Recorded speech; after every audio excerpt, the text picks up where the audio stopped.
算是解禁咯。今仔日开始，这个餐厅餐饮会当2点来食食。讲昨深夜1番到12点，都属于民众走去食宵夜。早起这个早餐店甲素食店嘛，拢陆续有袂少的民众2点来用餐。这个防疫是做甲真严格哦。除了基本的梅花座甲磅体温之外，这个倒菜都要改做个人餐，才会当捧就倒。若要离开着座位，一定要搁甲喙暗挂起嚟。 不好意思，我帮你送下一下我们餐点。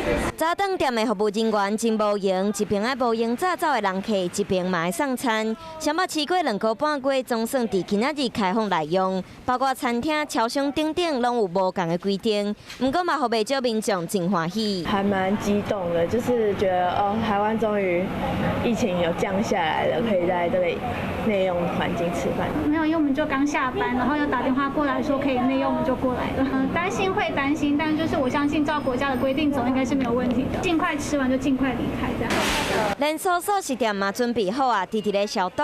双北市开放内用头一天，店内有真侪人。第一天嘛，所以很多人应该会想说来体验一下那个感觉。虽然开放内用，不过有真侪限制。除了大店有假放梅花座，离开就要挂水暗。市场阁有夜市啊，袂使哪行哪食。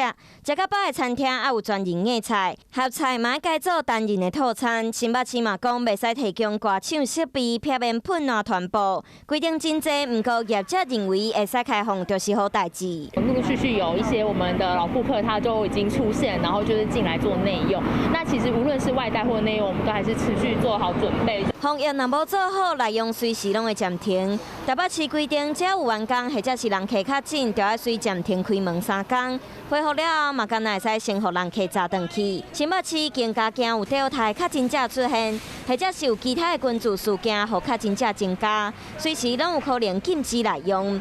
新北市更加规定，若是违反相关的规定，就会罚3000块到15000块。但根据新北市总算恢复内用，不过民众佮有业者拢是真期待，又搁惊受伤害。